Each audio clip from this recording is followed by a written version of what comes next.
How many chartered accountants are there in India today? But if we look at UPSC, IIT, IM, and MBBS, all these exams have reservations. Even in India, when governments are formed, reservations, caste, and votes are all considered. How did this system evolve to such an extent that reservations play no role here? First, tell a person, in simple terms, what does the ICAI do?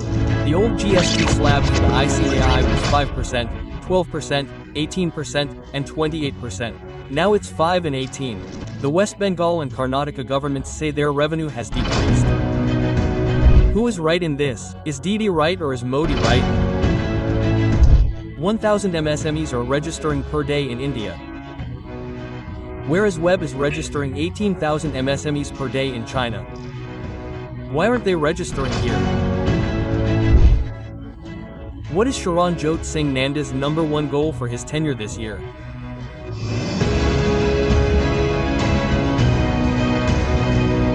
So, welcome to this Bada business podcast. Who is the Bhishma Pitama of chartered accountants with us today? I'll be talking about Mr. Nanda. In 1991, he secured the 35th rank in India in the CAI intermediate exam. Since then, he has been a man who has been practicing his profession passionately.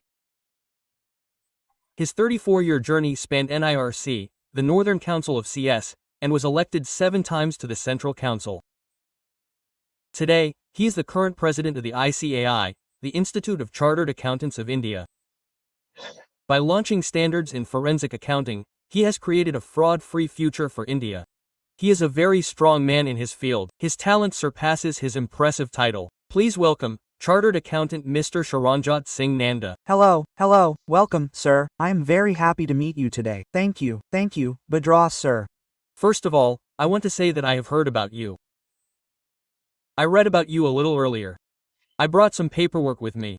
I heard that even today, when you enter the ICAI Institute, you don't go upstairs without bowing your head. You bow and then climb up. What's the story behind this? Look, I first came to the Institute on July 17, 1987. And my mother was with me. So I quickly ran to the Institute. My mother called me and said, "Son, this is our temple. This is our Gurudwara. Whenever you come here, bow your head before going upstairs." That day is over, and today is the day. Quote, I never enter this place without bowing my head. Let me tell you all that our Prime Minister says that a chartered accountant's signature is more powerful than a Prime Minister's signature. Your signature doesn't have the same power as a chartered accountant's signature, and you are one of those powerful signatures. How many chartered accountants are there in India today? We have approximately 4,500 chartered accountants. You represent 4.5 million chartered accountants in India. You're their president, and how do you feel today with such a powerful signature? I feel great. And the greatest joy comes when we contribute to nation building. APJ Abdul Kalam said that Indian chartered accountants are partners in nation building. Wait 2 more years. People will say that Indian chartered accountants are partners in global development. So, it feels great when we contribute to the country's betterment. Our contribution is greatly appreciated in the international arena. The basic purpose is always to contribute and showcase that we are part of a very divided profession that believes in performing. You also run WOFA. Yes, what is its full form? World Forum of Accountants. I've heard of it. It's been held in many other countries. Look, it used to be held in the past. World Congress. 4 years ago, we were fortunate enough to host a World Congress after 108 years. We are an international body, the International Federation of Accountants, with approximately 180 members. Therefore, they provide it to every member. After 108 years, India was blessed with the World Congress. That program was held at such a high turmoil and magnitude that IFAC said it couldn't be held again. The sheer number of people, the Indian hospitality, the fares, wouldn't be available anywhere else, so they dropped it. So, from that, we started the World Forum, the World Forum of Accountants. It started last year as well. This time, I'll be hosting the World Forum of Accountants again. Now, they bring in some of the most prominent speakers from around the world. And it's a huge gathering. This time, we've planned 15,000 people. 15,000 chartered accountants under one roof for 3 days of extended discussions. There are breakout sessions with the profession, where other people also come. So, there is a very good environment for professional education, a business-oriented environment, and discussions on taxation issues, technology, forestry systems audits, etc. are all good. Nanda ji, can I set up a contact with you? Yes, please do.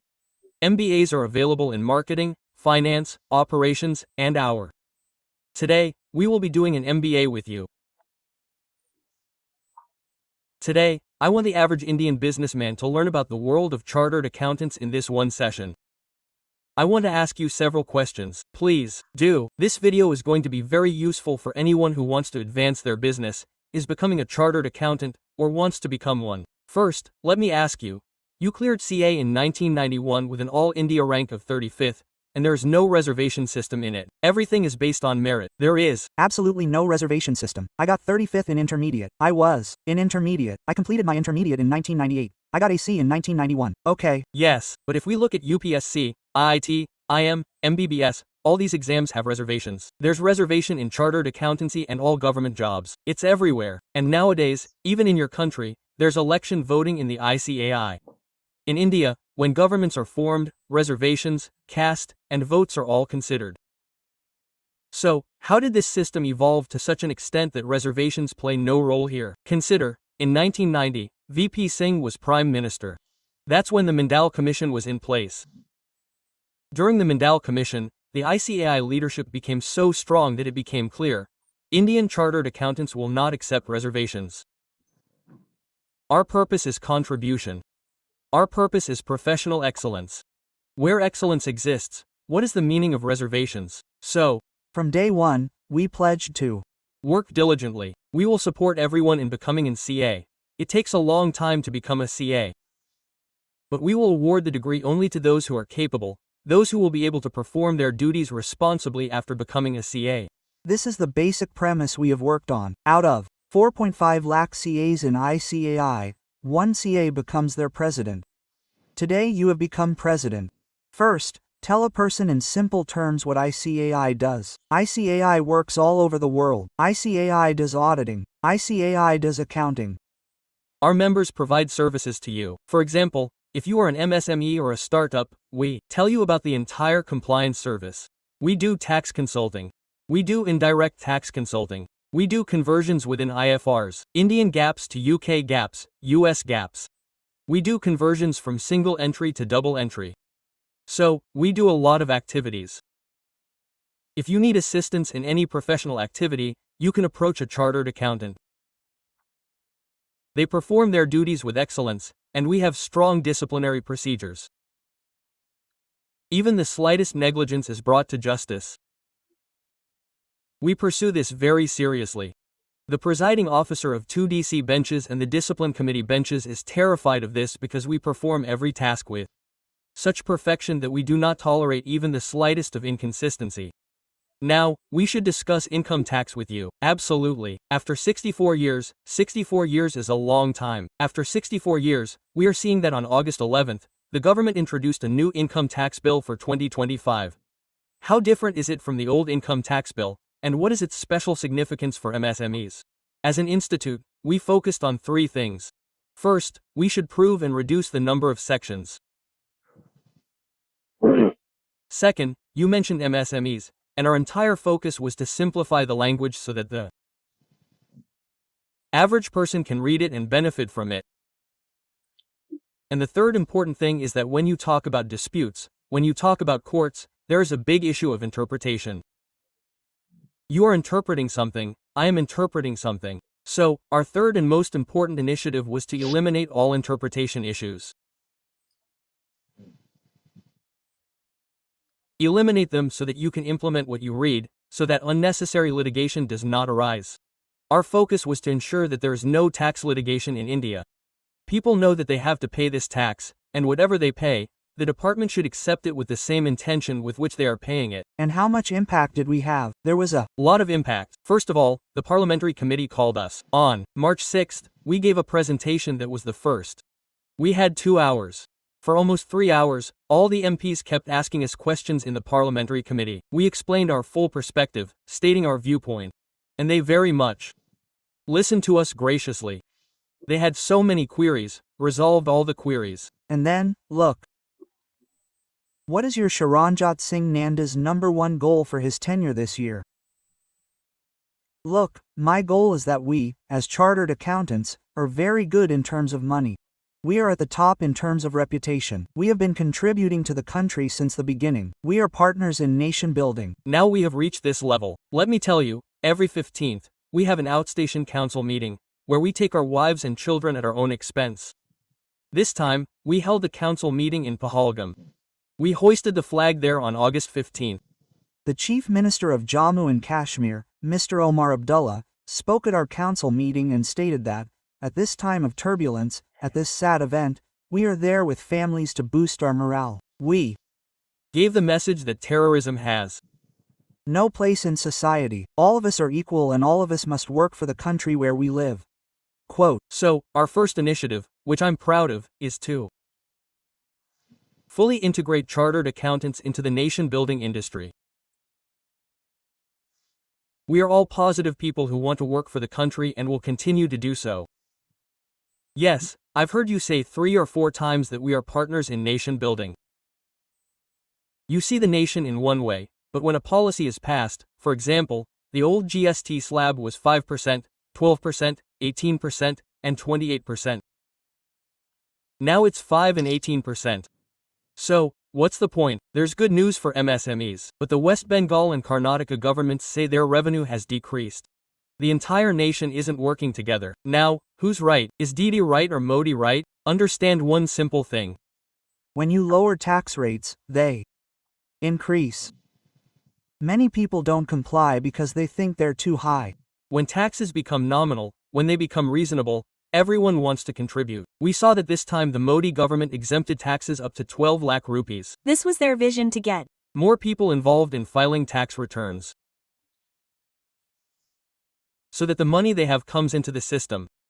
Money coming into the system drives money. When money comes into the system, it will be used for national development. So, the point is that participation will increase, and if money remains, people will work harder. You'll have fewer problems, no liquidity crisis, and money will be deposited. GST collections within businesses are very good today. I never meet any revenue officers. Now, by God's grace, many people in the country know them, recognize them, meet them, and talk to them. GST collections of ours, 1.75 lakh crore are being made every month. Ask them to name the finance minister. Nirmala Sitharaman. They said Nirmala Sitharaman. They said they couldn't remember anyone else before that. Only Nirmala Sitharaman.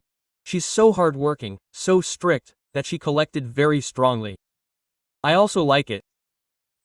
But some MSMEs consider GST a burden and, to avoid it, hide their profits, conceal revenue, and book expenses.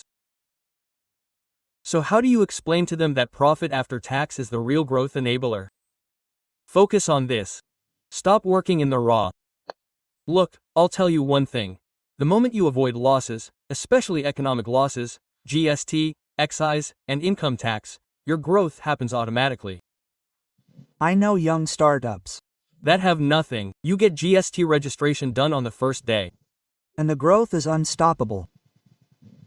You cannot stop it. It is said that darkness lasts only for the night. Who can stop the morning? The darker the night, the more colorful the morning will be. Your vision is important. So my request to all MSM is that you should not think about the raw material. We have to grow in the economy, because MSC is our dream.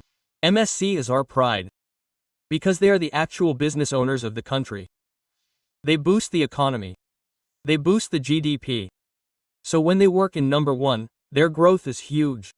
When your pad grows, you will get loans from the bank. Your vision will be completely transformed. You will be able to add value to all initiatives you've always invested in. Otherwise, you'll see that there's a certain taxable limit, whether it's below it or above it. There's nothing to it, sir. If you want to progress, you should be tax-free from day 1. After that, your journey will be so magnificent, your growth will be so splendid, that you'll be amazed. I'm certainly motivated by your words, but honestly, I'm looking for something more concrete. Why aren't you formalizing with me? MSMEs are registering 1,000 MSMEs per day in India. Where's Web is registering 18,000 MSMEs per day in China. Why aren't they registering here? Because they think they'll benefit from saving taxes. I want to know how you'll demonstrate greater profit by saving taxes or paying taxes. As I explain, if you pay taxes, you can go for an IPO. You can raise money later. You can gain exposure to the equity market. I'd like to hear a little more from you about this. Look, 10 years ago, when clients came to you to file their tax returns, you'd tell them to declare their full returns, which were their profits. The reason was, you want to buy a house. You'll get a home loan. If you're eligible, you'll get an education loan. If you want to send your child abroad to study, you'll get one. People understood that. Today, this is the message we need to give to MSMEs. If they need a loan, there's no growth without loans. If you want to grow magnificently, you must have losses. When will you meet those losses? When you pay taxes. When you have payback capability.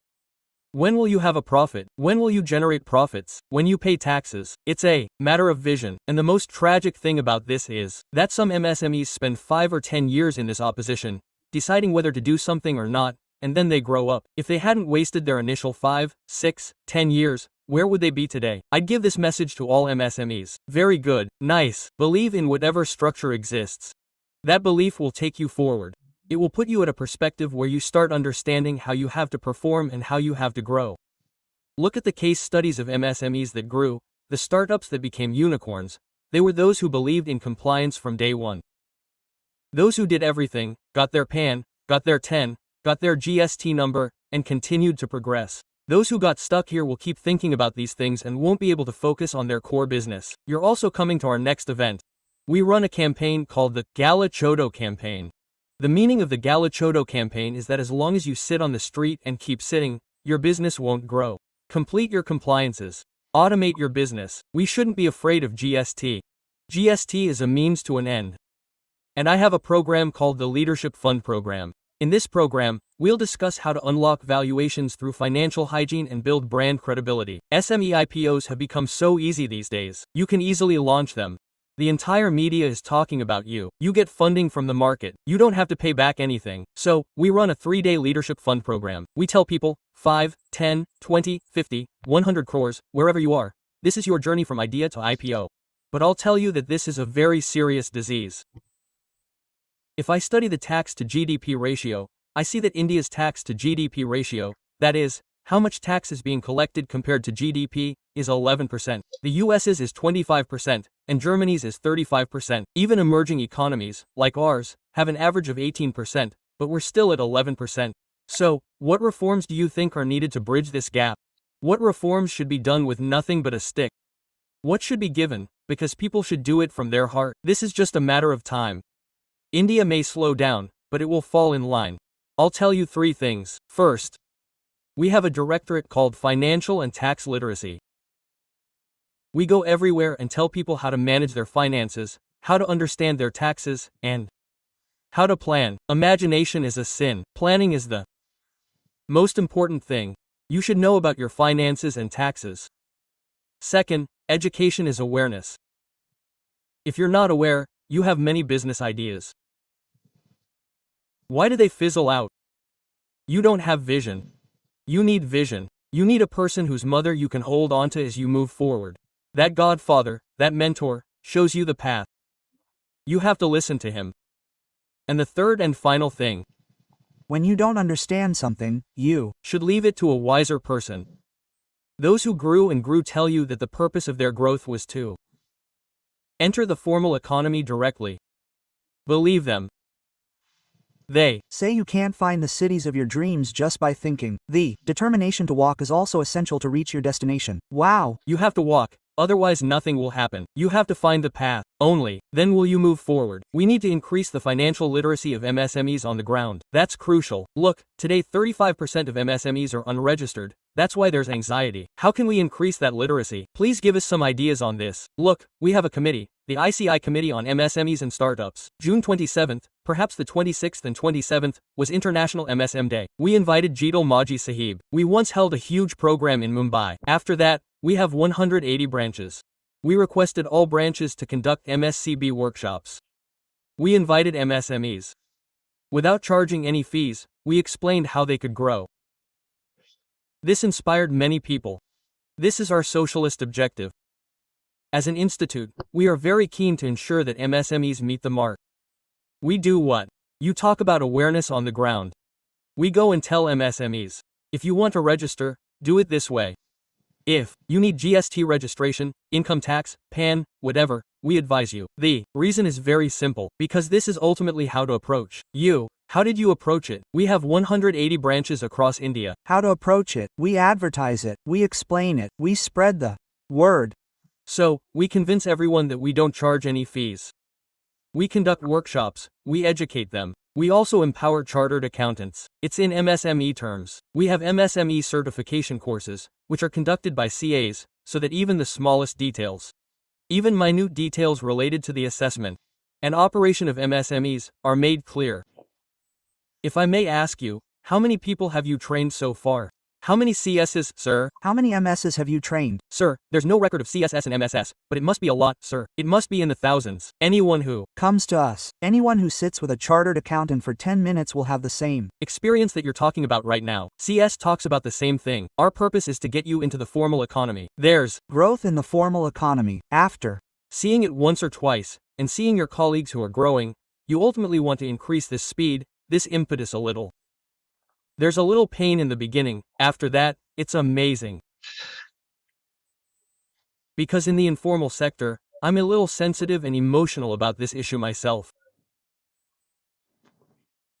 And I recently held an event on this issue at the Indira Gandhi Stadium. I charge a fee there.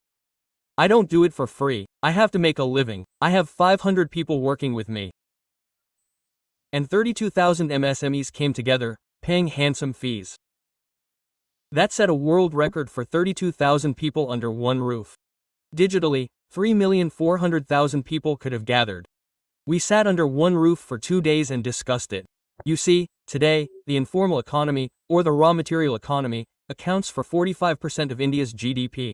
In China, it's 12.5%. In the US, it's 5.25%. So, if it reaches 12% in the US, you can understand that 92% of the work is done in the concrete sector. Here, we're building informal structures. And there are so many digital initiatives. Despite this, it's not enough to shift to the formal economy. And after your vast experience and meeting so many people, I wish you'd share an idea that would reach the government and the people.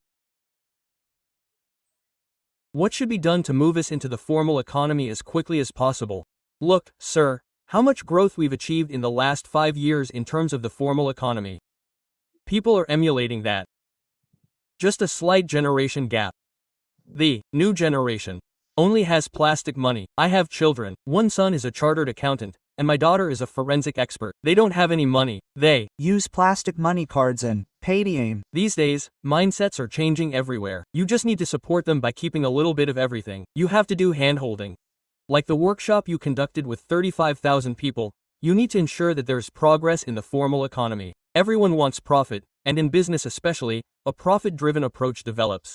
The more involved they are, the better they will transform themselves. It's a journey of transformation. Okay. The more you make them aware, the government is doing it, our institute is doing it, and you're doing it too. So, it's the duty of all those in this system to inspire them. I really like what you said here about the difference between generations, and the need for a little more patience. This generation has come with an immediate new mindset. And I have great expectations in a few years. I completely agree with you on this point. Now, I want to discuss one more topic. When businessmen come to me, we don't fix their empty margins these days, we fix their cash flow. We don't understand the difference between cash flow and profit. Profit exists in the books, cash flow exists, cash exists in the bank. You can use cash, profit isn't used. I still have to pay the supplier. I've got a 3-month loan ahead. Stock has been sitting here for a few days. My cash conversion cycle has slowed down. I'm very worried. I have a good order book.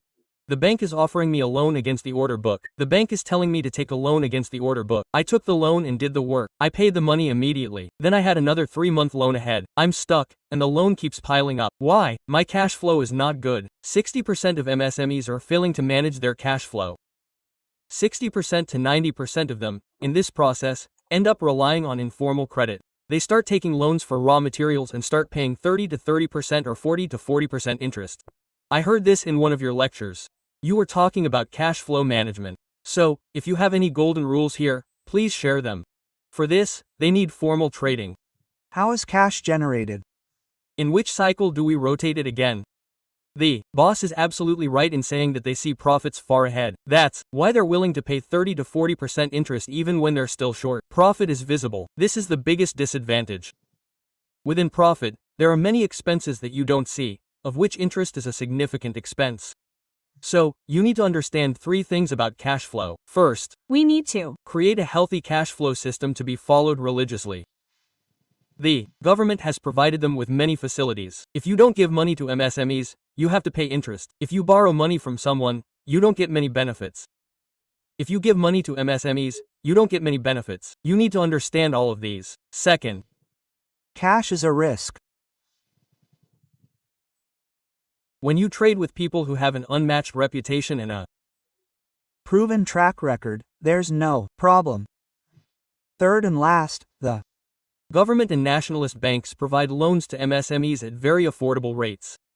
You'll need to set yourself up a bit to qualify for those loans. yes, you will qualify. Yes, you are eligible. As you're talking about, many people are still in the cash economy, so they don't qualify. If you operate in the cash economy, you'll have to borrow cash at a higher rate. And if you operate in a formal system, the government will provide you with cash and insure you against losses.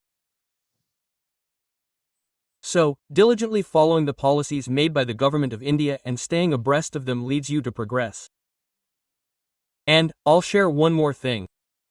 I always add my 2 cents of value to you, saying, brother, when you save tax, you save 30 paise in 1 rupee. But if you had paid that tax, sacrificed that 30 paise right now, you would have gone into the stock market, and that 30 paise would have become 30 rupees. The multiple you get there, the market gives you a multiple of your growth. The problem is that they think it's due to financial literacy. Look at bookkeeping today, 80% of small businessmen aren't doing it properly. They have an accountant who pays them 18,000 rupees for bookkeeping. Now that accountant practices minimal hygiene. If you advise someone, friend, this hygiene practice should not be abandoned at all. This one should be paid utmost attention to. Then what are those 2, 3, or 4 things that someone should be paying close attention to? Look, Bijla Sahib, there's a very good Urdu couplet. Only if you Search for a home will you find the path. destinations don't come on their own. When you talk about bookkeeping, Go for computerized bookkeeping. your cash flow can't be positive. If you practice computerized bookkeeping religiously for 2 years, You become a master. are entry is easy, and with the advent of artificial intelligence, it even does the entry.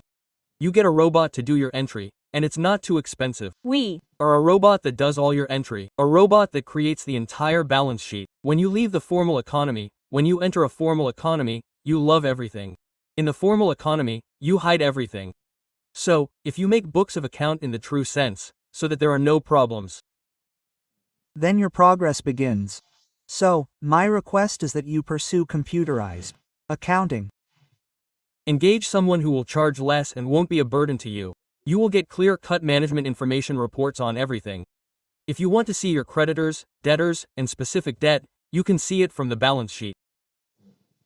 It's not necessary to be financially literate. A little basic training will be provided by the person providing the services, and you'll understand where you're headed. I'm not criticizing any profession. But I apologize, I'll say this. A lawyer or a doctor makes money from someone's suffering. A chartered accountant makes money by making others happy.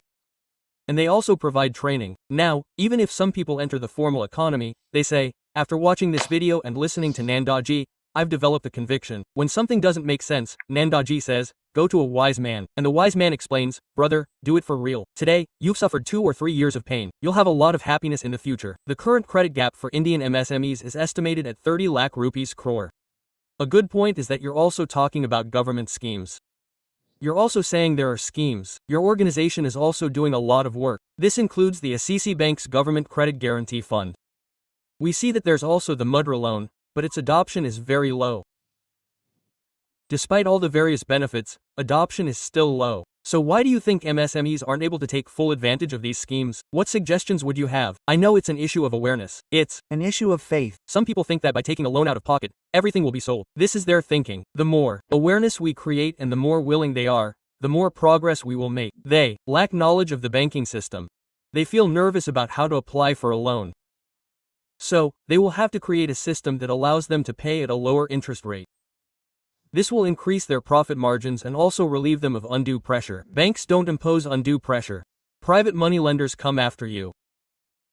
So, if you work on all these things, then they will be able to achieve greater heights. We need to emphasize these methods. We need to tell them. Whenever we conduct any training program, emphasize the ways of having Credit. What is bank credit like? What are the rates? What are the special features available to MSMEs? What special facilities are available? If we analyze all of these, we will be able to understand and use them better. We also help our clients a lot in getting loans. Right now, everyone is very fond of OCD, which is an optional convertible debenture. They take money today and don't return it in full. When the listing reaches the stage, they convert it into equity. There are many solutions. Nowadays, many chartered accountants are also joining us, bringing their clients with them. We help them. Chartered accountants also grow from this. Our clients also grow. We work with MSMEs on idea to IPO initiatives, taking them from idea to IPO. We don't need a large number of clients. We develop a limited clientele. The rest of the country will progress alongside. Sometimes, credit ratings are a challenge. Credit ratings are crucial for securing better terms. So, for the CA fraternity, I want to ask you what suggestions you would like to offer to MSMEs to enhance their creditworthiness. Our institute's purpose is to enhance audit quality. We advise the client on any shortcomings. If they become aware of their shortcomings after an audit and take action, the Enhanced audit quality will strengthen their books so much that they won't have any problems. What do? We simply comment on the books, but delve deeper into that comment and address the shortcomings. Structure cash flow. Synchronize it. We have a lot of progress ahead. Those who want to launch an IPO, especially those who have everything synchronized, need to understand their feelings. Look, the government has provided us with such a good platform for IPOs. Sit back and think about how strong our system is. Our stock market, monitored by SEBI, is so strong. Take a look at whoever you bring to IPOs. You say that if you support IPOs, their growth will be beneficial. So, to test that growth, some people will have to believe that this is possible. So, essentially, we should take advantage of all the facilities provided by the government of India. The government is doing everything for us to support our MSMEs. We should take full advantage of it. Follow it. Then you get the best. Nanda ji, today, while offering you sincere obsessions, I sincerely salute you and dedicate this to you. I am launching a free program for our CA fraternity.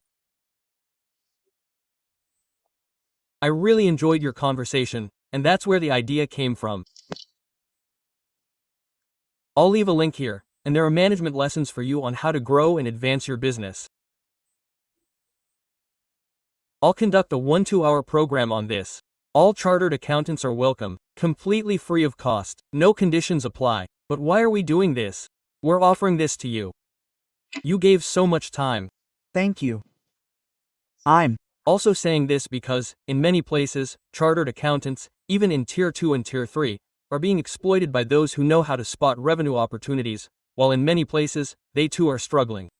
A small example surprised me. I don't know how much loss this will cause, but you can tell me. I've heard that September 15th is the deadline. It's Diwali time. Chartered accountants have to file their returns by this time, so it's no less than Diwali. Everyone has very little time, everyone is rushing around. But Jio has launched this initiative, making life difficult.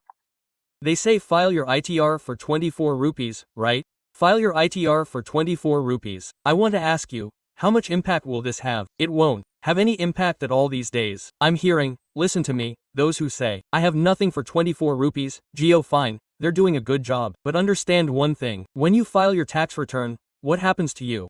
You have a home loan.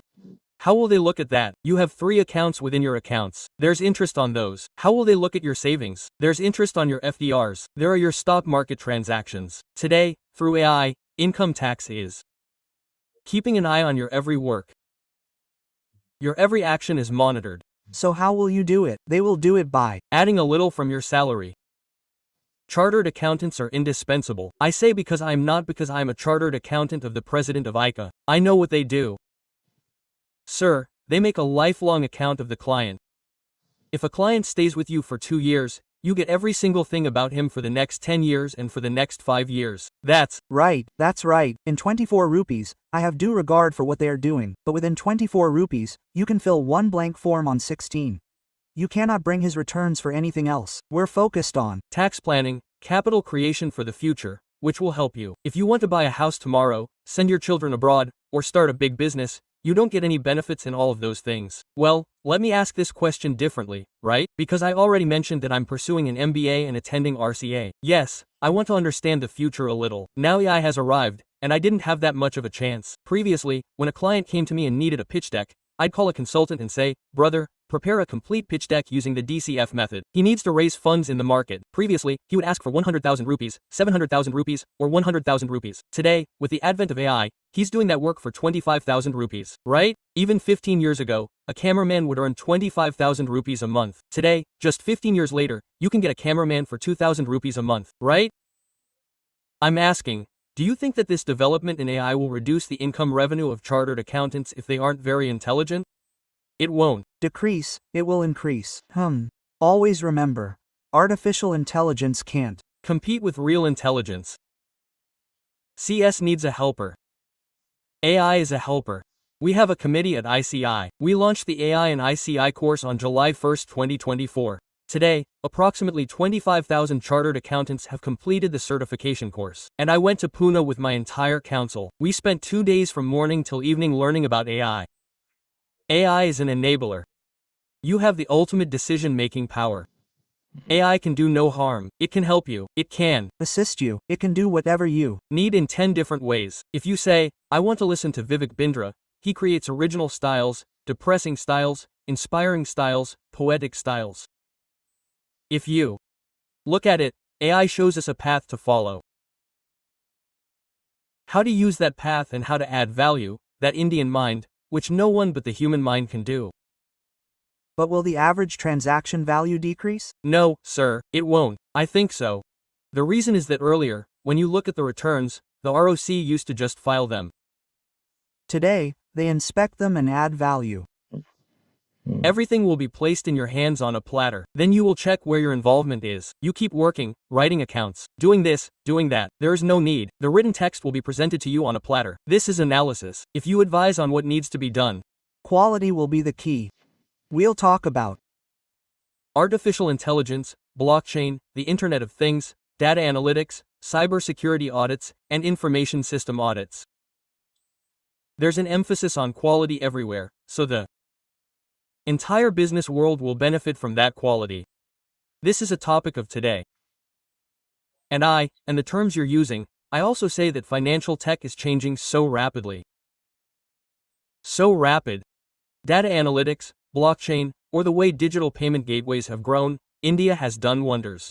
Absolutely beyond measure. Absolutely. Digital currency, yes, it's gone beyond measure. Now, large language models have arrived. Generative AI has arrived. I ask you, how do you see a CA's career 10 years from now? Look, sir, after 10 years, career growth is there. That's not why you're saying you've got all the votes. Absolutely not. I don't need votes at all. I can't contest any election after becoming president. Yes, the person who can become president cannot contest elections again. You are generating so much hope because I have seen the journey of CS. Right, I was born on July 1, 1949. Before the promulgation of the Constitution of India was passed on January 26, 1950. Yes. From then till today, our growth has been upward. There is a word in Tamil called ekam. Ekam means onward and forward. So we have taken an onward and forward journey. We are conceptual creative professionals. We understand that now the tax season is coming, so we have to work on FEMA. We have to work on PMLA. We have to work on system audits. We have to work in forensics. You will be happy to hear that you told us that initially we promoted 23 forensic standards. The whole world wants to pay us royalties for using our forensic standards. So what have we created? We've created a global forensic standard. Whether you're in Sydney, Frankfurt, New York, or DACA, you can use it according to the customs and usage of that particular economy in which it operates. Okay, that's nice. Becoming a chartered accountant is very difficult, sir. But after completing it, you realize how much hard work you have to put in to progress and stay afloat. Our institute is the first institute that offers continuing professional education. As a chartered accountant, I have to keep studying all the time to keep abreast. So, even after 10 years or 100 years, when will there be an onward and forward? Business failure? Nanda, sir, you've seen so many businessmen. You've been providing services for so many years, I think for 34 years. And a small businessman should look at financial ratios. He doesn't know, but if he asks his CA or accountant which 3 financial ratios he should always keep in mind, he'll say, Look, sir. First, profitability, return, and investment. where is your cash coming from? Where is it invested? And the third, most important factor is that you keep a fair idea of this in your mind. I'm not talking about a normal businessman or a corporate businessman. A normal businessman, if he is aware of cash flow, if he is aware of return and investment, he also makes other investments. He's giving away his land, his hard work. And the third, most important factor is that he has a fair idea of where he's going. There's a way to success when something is constantly running in the mind, and your mind is always working. That's very important. When you're sitting comfortably in the back office, your subconscious mind is fully functioning. People who are successful people who have always lived upon that. They say that you are praised. They understand that statue gatherings are Praise, and that is called progress. So, you were a stone, and when you carved, you turned out to be God. You hone yourself and improve yourself on a daily basis. It helps you. You always have to improve yourself. And no matter how much you look at yourself or any forward-looking person, they sit on a chair and think, how can I do better than this? The day you become stagnant, you stop, you are constant, you are gone. So that is the mantra of success in life. In India, if a figure comes to my mind, and that figure troubles me a lot. Sometimes we are facing tax evasion erosion of $10 billion in India. What do you think? Why is this happening? There's ignorance, a lack of awareness, deliberate avoidance, or the person who's helping me in my accounting practice. Should I message him? Whom should I message, sir? This is a matter of time. Equip Tax has become so powerful now, with the help of AI, that it will analyze your return and tell you 5 times where the problem lies. Yes. You saw the issue of fake donations that came up earlier. Now the department has become so vigilant that it doesn't have much analysis left. Earlier, they used to be busy making people file returns, but now people just file them. Their job is just to analyze and find exception reporting. The problem with this is that you won't escape for long. You won't Escape at all. Now, if the fraudsters catch you everywhere, somewhere, Your return is for 5 lakh rupees, and you've gone abroad 6 times. Yes. your child is studying in school or college in the US, and your return is for 4 lakh rupees. Now, they correlate everything. And your data comes from everywhere. Through artificial intelligence. Through data letters, they have all the data, they can see That there are 8 people in Bindra Sahab's house and the expenses are not in cash. From where do they get food? From where do they get roti sabji? From where do they eat food? There is a lot of clarity. That everything is showing in your credit card. Now, to do all this, they had to do scrutiny earlier. Now artificial intelligence does automatic scrutiny and tells that Bindra Sahab has this income. These are his expenses. These are his expenses. So how is his income less? What we mean is that if you change yourself, then it is fine. If the department forcibly changes you, then it will be very painful. There will be a lot of pain and loss too. So, I want to ask you some more things also.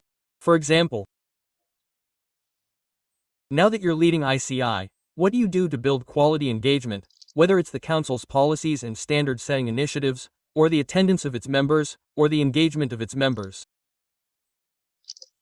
Sir, we have continuing professional education. We create standards. For example, when I told you about information systems, we decided to create information system standards. We have Auditing standards. We have assurance standards. We have pay review. When we are with you, like you and I are both in the same business. You review me. I review you. In today's circumstances, You tell me about your shortcomings. There's a lot of transparency. Yes, there's transparency. There's a financial reporting and review board. We've created a system that involves self-evaluation. There's a QMM. There's audit quantity management. We monitor your technology from all angles, whether it's completely up to date or not. We've created a system that automatically runs a CFM. With respect to the industry, we ensure they receive proper education.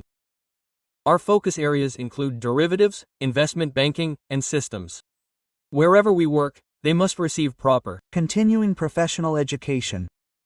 Your council members must have separate departments. There are committees. Yes. You must also have a committee for students who are becoming CAs.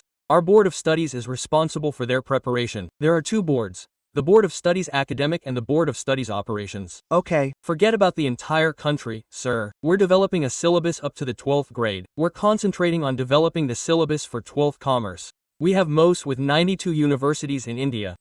We guide them about commerce education.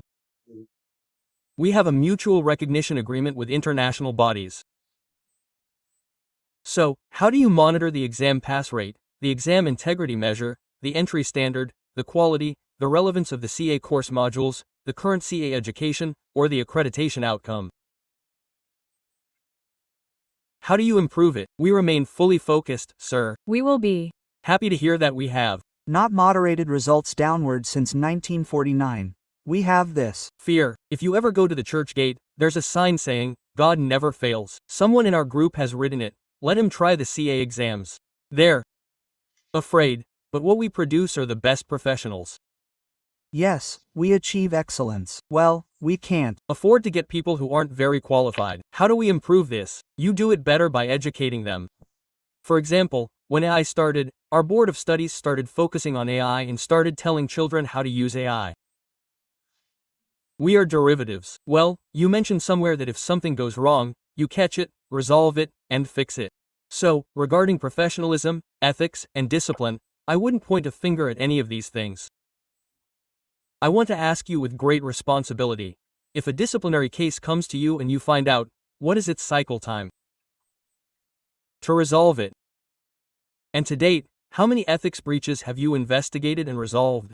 Last year alone, around 250 people were punished. Okay, in court, we first investigate the matter, then we form an opinion. So, let it take whatever time it takes. Because we don't want to hear it. We want proper justice served. So, these 250 types of punishments you've given, what kind of crimes were these, and what were the punishments? Sir, these crimes were serious. Let's say you didn't obtain an NOC. Let's say you didn't check your bank account. Let's say you didn't complete your statement. There's a thing called unbecoming a chartered accountant. If I get into a physical fight with my wife, I can still be removed from the profession of chartered accountancy. If I travel without a ticket, or if I get into a fight at a bar. We have tremendous ethical impunity. That's nice. Every chartered accountant. Wow, that's called an unbecoming office CA. I might even take your cameras as I leave. Chartered accountants live a regimented and disciplined life. What do you believe? According to your code of ethics, you've mentioned things like traveling without a ticket or getting into a fight after drinking, even if their CA degree can be revoked. What about your current compliance rate for chartered accountants? What about compliance? Compliance rate means they're not becoming chartered accountants. In your language, if you ask my heart, you'll find a deficiency in it. By and large, chartered accountancy is a disciplined profession. We, by and large, want chartered accountants because of the reputation that comes with it. When you become a CA, the whole world salutes you. All your relatives and friends come to you for advice. So, your career automatically moves up. So, no one wants to lower their status. That's right. Tell me one thing. How many members does ICAI have? We have over 4.5 lakh members. How do you maintain the satisfaction score of these members? What source of satisfaction do you use to ask, brother, I am satisfied with the ICAI body. I am very happy with it. The ICAI body is doing good work. How do you evaluate these 4 lakh people, whether they are happy or unhappy with you? 2 years ago, I had an office at Ito. When I arrived, a 95-year-old man was standing there. He was very rich. He owned shares and properties worth billions of rupees. When I shook hands with him, I asked, "Sir, how are you feeling?" He said, "I am feeling very good." I said, "Don't mind, you have known all of us. What will be your aspiration in life?" He says, "Son, when I go to the grave, I will Go with the pride that I am the chief minister. I am neither proud of my property nor of my shares. I am proud of one thing. I am a chartered accountant, whose career record is unblemished. I have nothing. I am very proud of being the CEO. No, he is proud. My question is, do you have a help desk if any of your members are having problems with ICAI? Sir, we have a full help desk, and I am its chairman. Well, if you have any problem, you can write to me within 24 hours and we will resolve it. We call it e-Sahayata. We have a help desk that is constantly open. Approximately 200 people are present there. We address even your smallest grievances immediately. At the institute level, we are well settled about the fact that we have to provide proper service to our members and students. We take complete care of them. Any problem? Any difficulty? Simply call one single help desk, Sahayata. Your work will be done. We will answer the phone. Sir, you should try it sometime. You should also try it sometime. Check the numbers in. Definitely talk to one of your people 20 times. Lovely. And if they can't pick up, they register that their number is busy. So they will call you back. So, it's a system and we audit it to see how many couldn't pick up, how many were missed, how many of them did you not respond to, if not, why didn't you? It could be that you did, I picked up, and what did I make up? And each one of these has to close. You lead this committee, the president leads. Okay, I want to ask one more thing because as you've always said, we have partners in nation building. You're also working with the government. You're also working with the CS. You're working with bodies. So, in terms of policy influence with the government, what are you focusing on most right now? What advocacy are you doing that you will achieve this one thing with the government during your term? Sir, please talk about me. Yes. So my purpose is that we should properly acknowledge the role of chartered accountants in this country. Let me tell you that we, the same chartered accountants, have a pre-budget memorandum and after the budget We have a post-budget memorandum on direct and indirect taxes. We support the government at every step. Even today, they seek our opinion in many committees. There is some problem or difficulty. As a professional institute, we are there to serve the government. This is what I want. I am telling you my point. What is your demand? I only want that the work we chartered accountants do and their contribution to the country should be properly acknowledged. We do not want any reward for whatever we are doing. Acknowledgement is needed so that people know how a chartered accountant can be made to serve his country. Sir, acknowledge how he gives a certificate or an award. Sir, acknowledge your conduct. Chartered accountants don't care much about the certificate, they only talk about the youthful acknowledgement. People should appreciate them while working. Sir, we are ready to do anything for the country. Let me tell you, sir, when Operation Sindoor happened, I was in Bathinda at that time. There was a blackout. I came to Chandigarh. There was a blackout in the morning. I left from Chandigarh and I told my secretary that I want chartered accountants to contribute in Operation Sindoor with respect to medicines. With respect to any area where Delhi is required, if surveillance has to be done, if anything has to be done, if some food items are needed, some bunkers are needed. Believe me, I reached Delhi from Chandigarh in 4 hours. 55,000 people were sitting ready online. And in the next 24 hours, prints worth ours. 11 lakh came from those people who listened to it and understood it. I'll say one thing. If any chartered accountant sees this video of yours, their chest will swell with pride. They'll enjoy it. They'll smile. They'll be heartily happy. Whether we show it like this or not, we're truly nationalists. Our passion for the country is like that of a soldier. A soldier works on the border. We work within the economy. People call us the financial soldiers of the country. We work for compliance in finance. You said, brother, I don't even want a certificate, but just a little love, respect, honor, and acknowledgement. You guys are doing a great job, and your body is doing a great job. And I learned a lot. If nothing else, I'm taking your passion from here. What I'm taking from you is that with honesty first, honesty second. But I want to ask you one more thing, for my own knowledge. How is the ICAI body participating abroad today in any kind of MOS, collaborations, or adoption of international standards? Where is your focus in that direction at this time? We have chapters and representative offices. We are present in 85 cities. Let me give you a simple example. I also went to the US. We launched 2 chapters there, in Los Angeles and Atlanta. In Los Angeles, the Consul General of the SFO, Mr. Reddy, was available on a virtual mode. In Atlanta, Mr. Rambabu, the secretary, launched the chapter on his premises. The chapter launched inside the embassy. We were all given hospitality inside the embassy. I was just cut off. Again, the consul general told me, Mr. Nanda, I have a very good infrastructure. Ask your people to come here and continue their education. What is the role of this chapter in international affairs? What work does the Chapter do? There's an Indian chapter. Indian CAs work there too because they care about the welfare of the land they live on. But think about how we can also benefit India. There's been a slight shift. Look, India used to do big things. Now, of course, China has become the manufacturing hub, and India has become the service hub. We provide outsourcing services all over the world. people are leaving major countries and coming to India? And how do we support that at the institute level? We have a separate course for US outsourcing. We mainly outsource to 5 locations: the US, the UK, Australia, New Zealand, and Canada. Where did you get the most? Sir, it's available everywhere, right? We've started a US course. We just started a UK course on September 8th. But by the end of the year, we'll have courses in Australia, New Zealand, and Canada. These are for Indians. They're for Indian CSs. So they can understand how to work. So, we work diligently to help the country earn foreign exchange. So that India could earn foreign exchange. How do you compare Indian accounting practices to global accounting practices? Look, if we're talking about both, Indian accounting practices are far superior. Okay, we work responsibly. Indian chartered accountants, and I'll tell you about stock exchanges.